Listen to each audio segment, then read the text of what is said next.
People ask me all the time through consulting work, what do I need to look at for a business? Sometimes I'm helping them on their current business, sometimes I'm helping them with an exit strategy from their current business and a creation of another one.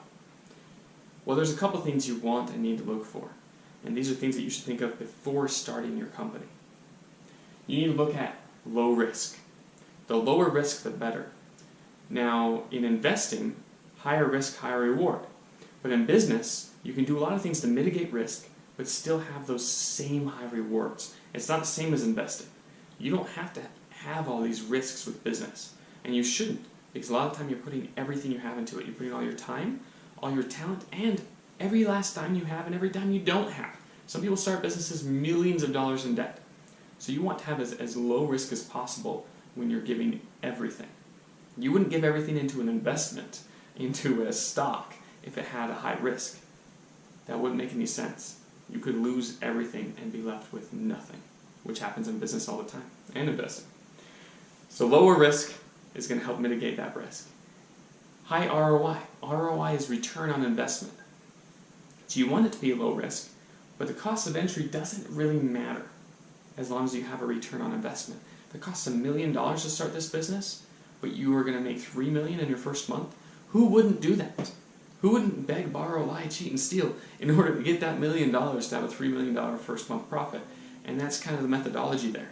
So you need to stop thinking like a consumer and think like a business owner. Consumers think about cost. Business owners consider expenses, but they think in terms of return on investment. Cost disappears. It's about expense or investment. And what is my cash flow going to look like? Can I support this investment? Do I have enough cash flow in order to mitigate my risks of going under? High ROI. Fast profitability. This one's important because, let's face it, almost nearly 99% of all businesses fail within a 5-year mark. Over 90% fail within their first year. So why is this? Usually it's not because they had a bad business. It's not because they had a bad product. They had something everyone wanted, but they don't get profitable soon enough. This is especially true in the startup sphere. It's very popular and hip right now to create a startup and not even worry about profitability. All you want to do is create an audience. All you want to do is create buzz and create traction. And then you have exterior financing. But guess what? Those angel investors are eventually going to want to pay off. And if you don't have a fast profitability model, you're going to be in trouble eventually. And that's why these go belly up within a year, a lot of the time. The last one, unlimited ceiling. Why start a business when you have a ceiling? You have this glass ceiling or even a literal ceiling on your income. Why even start it?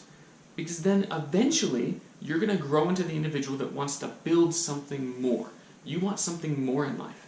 And when you grow to that person and you want more than $200K a year or $1 million or $10 million a year, and you want to touch more than thousands or hundreds of thousands of lives, you want to affect change in the whole world, if your business has a ceiling, you're going to have to get rid of it.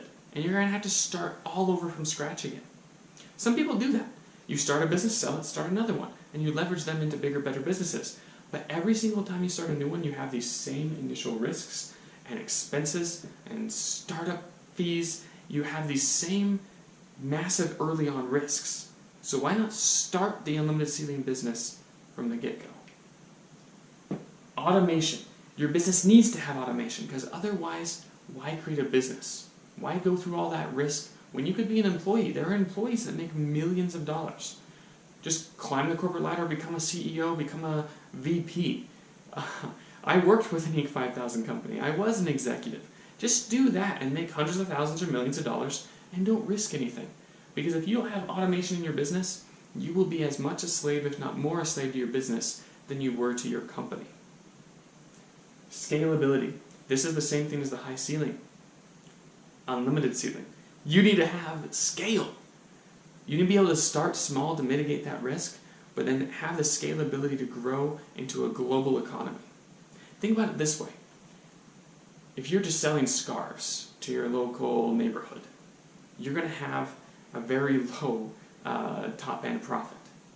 But then if you can scale that same scarf company, they're very popular, people like them, and you can scale it globally, when you're talking about potentially $1 billion global scarf industry, You only need a small sliver of that pie in order to be successful. You don't even have to be the biggest or the best. You may need a 1/10 of 1% or a 100th of 1% of that pie. And it's not hard to get a 100th of 1% of anything. You can do it. And it's very inexpensive with today's low cost of entry to the laptop lifestyle online. Marketability. This is the last piece. Let's use the same ridiculous scarf analogy. Is it something that you can market? Is it a product or intellectual property or a system that the world is interested in? It doesn't matter how good it is. If no one wants it, it will go nowhere. Think back to the 60s and 70s. I believe it was Ford that was putting all these high-end safety features. Think seatbelts and airbags before they were popular. Nobody wanted those cars. It cost them millions in product. They couldn't sell these cars. No one wanted this safety brand image at the time. It wasn't marketable. They misjudged the market and they paid dearly for it. Now, safety's hit. Safety's in. It's required by law even. So if they would have timed it better, they would have saved themselves millions, and they may have been way ahead of the curve instead of costing a fortune. So think about the marketability of a product. Test it. Testing before you start your business is key. And the last piece, if you can tie all these together, you can finally capture that laptop type lifestyle, which is what everybody wants. You don't have to be on a beach in Bora Bora. You can just be at home with your kids and your family. You can be on a mountaintop about to go down a ski run. Whatever it is, if you can create that mobility with your company, instead of having an office and employees, if you can create that simplistic laptop business mindset, you're free. You're broken free of the lifestyle status quo that exists. Good luck.